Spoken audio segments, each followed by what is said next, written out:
So many great stars in the women's game. She might be the next one. Alabama takes on UConn tonight. And the former Romulus High math teacher, Nate Oates, has the beautiful mind system all figured out, and it's this. 47% of the field goal attempts from outside the three, 38% at the rim. So 85% either at the rim or behind the three. You see where they get their twos from, and then they attempt better than 33s per game in the top of the country. They've made 400 this year, and they lead the nation in scoring. They're the first team since Duke in 2001 to make 400 threes and 600 free throws in a season. So it's this offensive approach that Nate Oates has put together in Alabama that David Griffin from the Pelicans, the reason he calls Alabama the 31st NBA franchise. They believe in this thing. Pop up that shot chart for me. Let me show you something here. In the NBA, in 2010, about 30% of the shots were mid-range twos. Now it's under 12. Alabama is right around 15%, with the numbers we showed you earlier being threes at the rim. It's the highest percentage in the nation of avoiding the mid-range shot. Oh, wait, 8 points on mid-range jumpers this entire tournament. The question is, can they survive this way against Donovan Clingan and UConn tonight? Can they get enough at the rim to help out the three? It gives them the shot. When was the last time you said has had that many 2001. Okay, I'm just saying. Okay. All right, so like our whole thing was to space out the floor. And obviously, we at Carlos Boozer, we had Shane Battier to play the 5-2. I think you'll see Grant Nelson more at the 5 tonight. And that's a way to negate size, right? So I think when you're able to space out the floor, even if having a guy like Donovan Clingan, all of a sudden now Clingan's out of his comfort zone.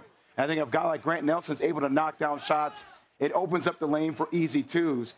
The way Nate Oates has been able to position this team, granted, they've been way better defensively over the last several months. But their offense is so different because everybody is skilled. Everybody can put the ball on the ground, everybody can make a pass, and everybody can shoot. And when everybody can do that on the floor, you're going to have a chance to win any ball game you play.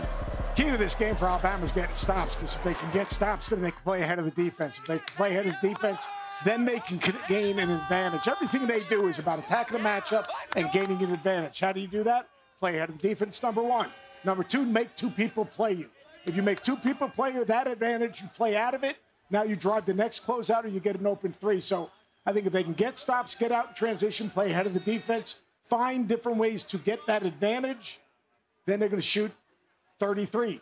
Can they make 16? If they can make 16, they're going to shoot more than 30, baby. They're going to shoot more than 30 tonight. Yeah, there's not enough threes. There's not enough threes. There's no too high a number of them for threes as long as they're taking the right shot. And the only time you really see Nate Oates get upset with his players, there may be an effort thing on defense or something, but on the offensive end is if they pass up an open three. If you've got an open three, take it. And if you don't make it, we have people to rebound it. But if you don't take it, then we got to get another shot, and that means we have a chance to turn the ball over. And that's what he doesn't want. So the first good open three, they're letting that thing fly. And against Clemson, what'd they start out? 1 for 9? Yep. And there'd be a lot of teams, they might say, okay, we need to change things up. We're not making them. Heck with that. Take them.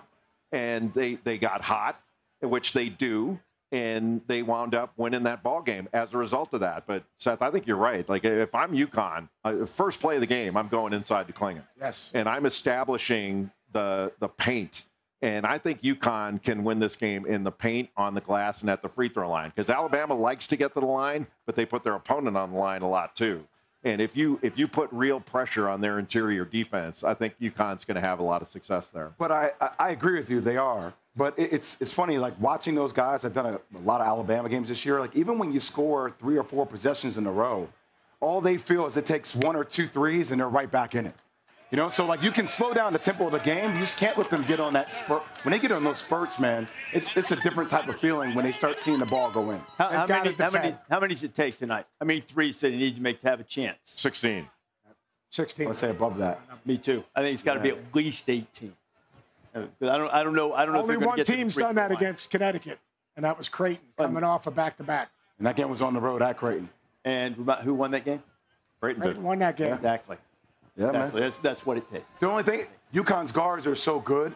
Like they're the most detailed, probably executive team there is in college basketball. Castle, Mark Sears. Like they don't cheat screens. They follow you. They do all the things the right way. That's what's going to be interesting.